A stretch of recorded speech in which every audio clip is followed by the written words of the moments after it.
Yeah. Oh no. Oh wow! So we're live. It's me, Martin Cross, and in Cross's corner this week is the amazing, the one and only Ollie Cook, world champion. I think. Well, you are a world champion, Ollie, from 2016. Boat race winner with Oxford from 2017. World bronze medalist last year in the British Four. European champion as well in 2019, and I guess we could go on, but you have done some amazing things in rowing, and it's great to be able to talk to you today. Thanks very much, Martin. It's really great to be invited onto Crossy's Corner. Yeah, it's quite an auspicious time to be talking. I just must mention, because I mentioned it in a tweet, that we might just allude to the US presidential election. Have you been keeping up with all the news on that?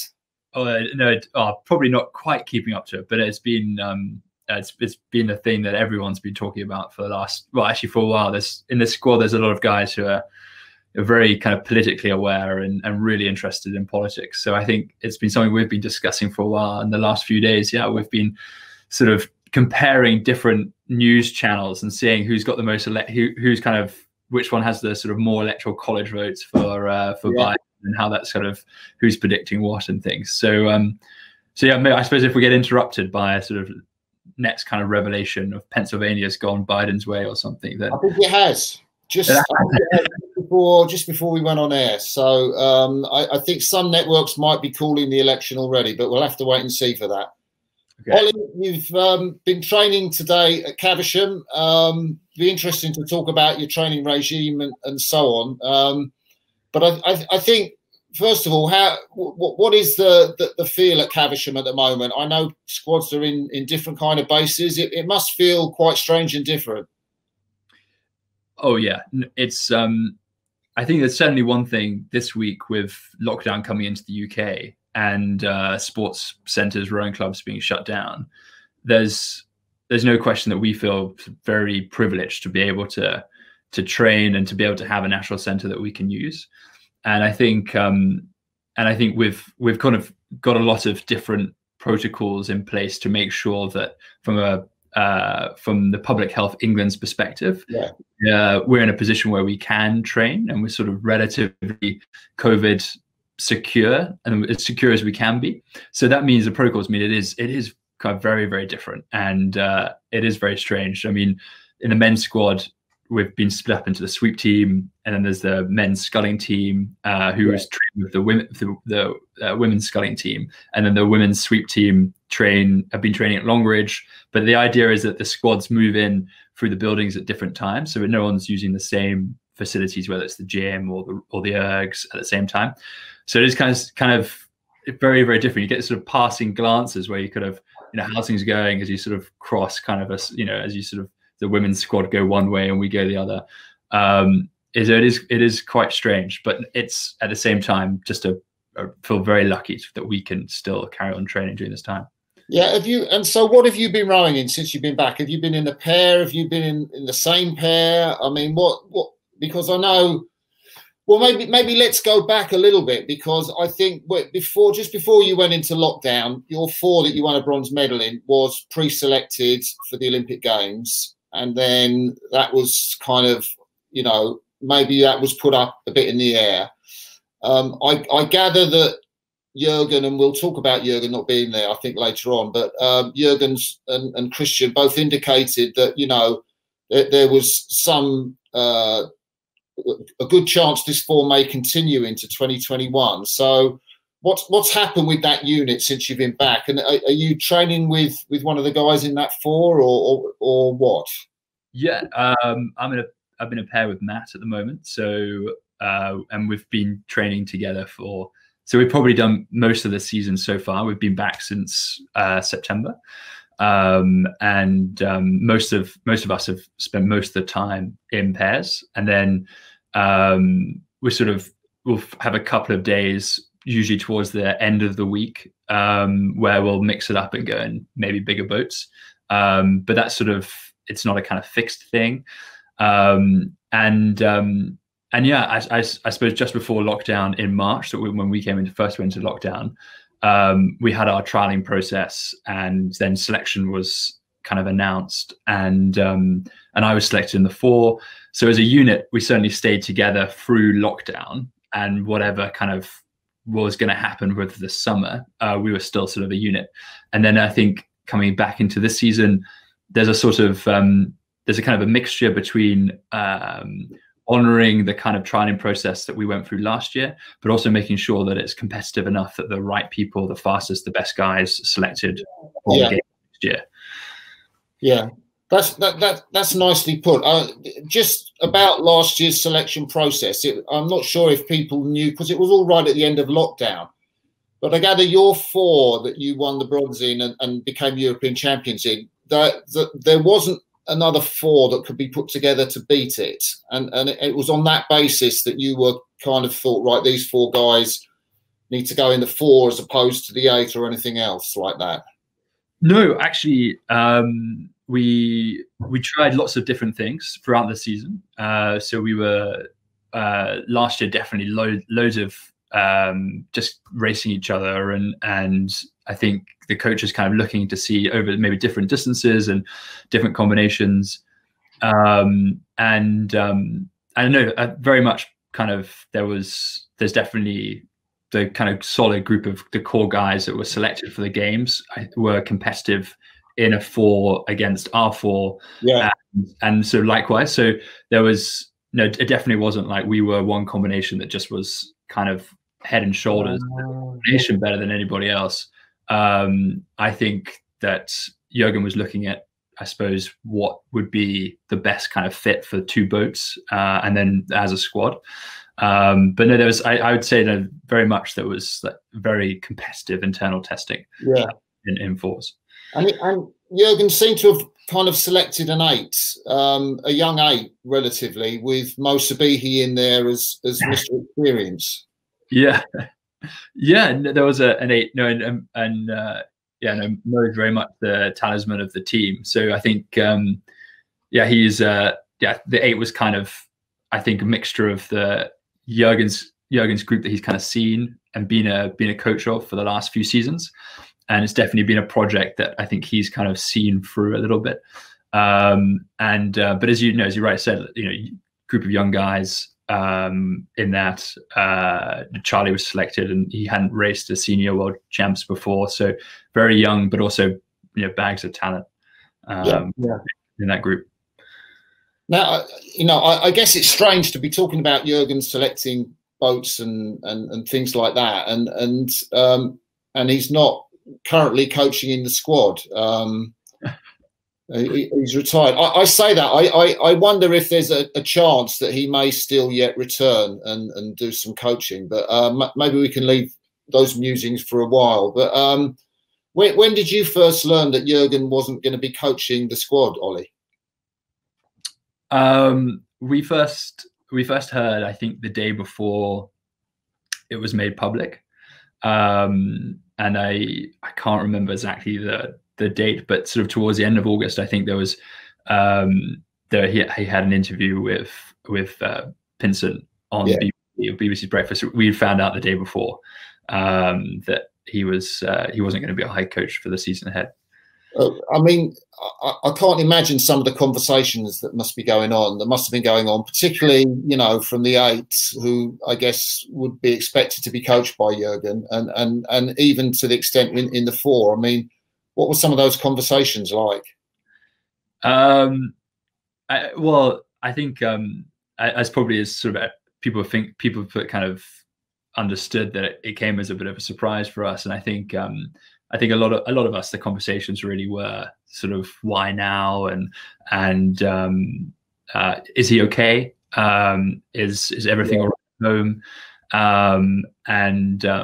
So I think that was probably the sort of the kind of talk then, and probably still a bit of the talk now. I'd probably say a little bit about how we've kind of seen it, because it happened sort of quite kind of out of the blue for us as a squad. So still sort of working it out now, I think.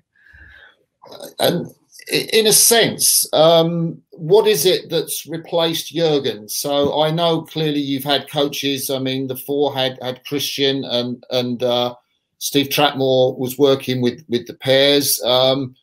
Well, what were you told about how the sort of coaching system is going to work, and indeed through to a possible selection process?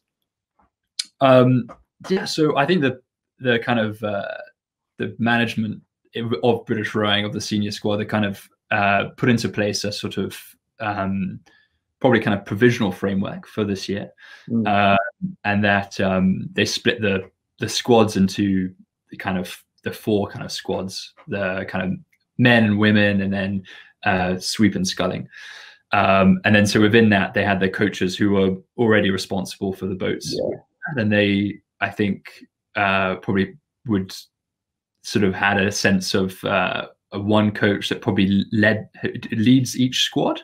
Okay. And then, but it's not a sort of chief coach kind of role at the moment, I think. And then the sort of centralized place, sort of the pole in the middle, I think is more like a kind of committee, I think, at the moment, to make decisions about selection and kind of general direction of the programs. And I gather the performance director Brendan's not been too well of late, and he's not currently around at Caversham. Yeah, I really hope he's okay. We haven't heard a whole lot about Brendan, but he's not been sort of front of house as he normally is down at Caversham for a few weeks. So we've got Louise Kingsley has sort of stepped in as performance director while he's taking some time away. Yeah. So I guess we just hope he's okay. How's Louise Kingsley? Because I knew her when she was, I think, a schoolgirl at Lady in the Hollies. That was a while back now. It's quite a responsibility to step into that position. Yeah, a massive responsibility. I haven't, probably in a good way, haven't had too much interaction, I think, or had a need to. So going into lockdown, she's been very proactive with giving us a sort of update about what's happening with lockdown, and giving us a letter should we get asked by someone, by an authority, while we're still out and about. So I think she's doing a pretty good job. That's great to hear. Now, I'm not. Some of the guys in the squad I know around with Jurgen, that Mo Sabihi, who we've spoken of already, he came to sort of to write, or a piece was written in the Daily Telegraph where he said he felt bereft without Jurgen. And we've talked about the shock already. I mean, how much are athletes getting over that? How much is there still a big Jurgen-shaped hole in the middle of Caversham? What's your sense on how things are there at the moment? Yeah, it's a really good question, I think, and it's probably not sort of really easy to answer sort of straight away. But I think that it's probably fair to say that it's still Jurgen's team, and it's his group of athletes that he's been looking after for this Olympic cycle, and then in my case and a few others, 2 Olympic cycles. In Mo's case, 3. So I think it's still, in a way, it's Jurgen's team. It still has the ethos that Jurgen installed in us. Like the sessions are the same, the intensity is the same, and I think that there's a kind of probably a sense that we're kind of carrying on the mantle of the squads, Jurgen's squads that have competed at the Olympic Games that he's been looking after. We're kind of very much, I think, certainly from my perspective, carrying on that kind of, I suppose that kind of torch that they've kind of had from previous games. So I think, I think he's in a way, although he's not with us kind of every day, he is still, I'd say, we probably, from the experience that we've all had training under him, we have a very similar kind of mindset going into the pieces or the sessions, which ultimately are pretty similar to the program that we had under Jurgen. Yeah. And I kind of, while we're in terms of people in the press, I don't know if you saw it, but Steve Redgrave, before he hopped off to China, was interviewed, I think, by Mac Dickinson, who'd written some pieces in the Times around this. And I think that there was a sense of, you know, that GB Rowing had made a wrong decision, or that Jurgen had been forced into a decision, you know, maybe against his will. I wondered what your sense, if you'd known of Steve's remarks, and what you made of them. Yeah, I read Steve's article, and probably the thing that jumped out at me was that I imagine he'd probably be pretty annoyed at someone writing that if he was still an athlete trying to compete in the team. No, we don't know what the kind of the reasons were, what exactly the kind of process, the mechanics were. But we've got a job to do, and we've got a really good squad, and if anything, kind of another year to train as a squad is really good for us, and we're kind of seeing that already. So that's really exciting, and I think it's probably an element of not necessarily doing it for Jurgen, but we're still kind of Jurgen's team, and he's kind of molded us, and we take a lot of pride in trying to go for the same numbers and trying to exceed the numbers that previous squads have set. So yeah, no, I read Steve's article, but I mean, I didn't keep it. Would you be surprised to see Jurgen back at all before Tokyo in some capacity in the team? Would that be beyond the realms of possibility? I mean, it would be. He's come down a few times to Caversham, to watch some of the pieces and stuff. So he's kind of very much still. He's not. I wouldn't say very much still involved, but what's been nice is that he feels like he can come down, and that's been cool. It's been you know, he was down on the weekend watching us do some pieces and stuff, and so it's good to be able to talk to him afterwards, and maybe even the fact that he's not there every day, he kind of almost has a slightly sort of more interesting perspective on things, and he's not kind of directly involved in selection. So he could come down, and you know, I'm sure that if that was the right thing to do, that would work well. But he does come down at the moment, and that's been a kind of thing that's worked well, I think. Matt, you mentioned, you know, that the training program that you're on in lockdown, it produced some amazing ergometer PBs. Was it Tom George and Mo Sabihi going sort of head to head on the 2K tests? And how did it work for you on the ergo? I know at first you were a little bit unwell with hay fever and so on, but did you manage to pull out any PBs or get close to them? You're absolutely right. I started lockdown and I just was a bit unwell, kind of a couple of weeks into it. So I think with everything going on, I sort of had a quite stripped back program to build back into it. But I wasn't quite knocking on the door that Mo and Tom were, or I should say knocking down the door. No, but it was, I did some kind of work that I was kind of happy with, and especially kind of considering the circumstances. Not quite kind of knocking on that door as the other two were. So has that given everybody a boost to come back into Caversham? Because I don't know whether you guys got the chance to watch the European Championships and you know what you thought of, you know, rowing going on, and GB team wasn't there, but I'm imagining the ergos gave quite a boost to the team, you know, into that sort of starting the new training at Caversham. Yeah, I think as a team, actually, there was really some really good training was done, and not just sort of the kind of highlights like a sort of 2K erg test, but almost the consistency and the volume, and I suppose the sort of I guess the kind of the role that everybody took on as training in lockdown,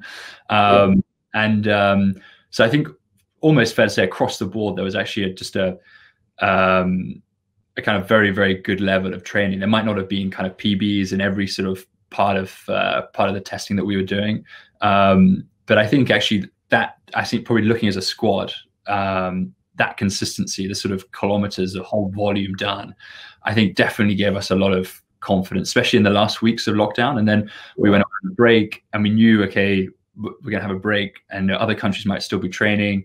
So we're going to have opportunities to be able to watch the Europeans, which was awesome to see some world rowing again, see some familiar faces, and hear the commentary, and hear that buzzer go off. No, really missed that.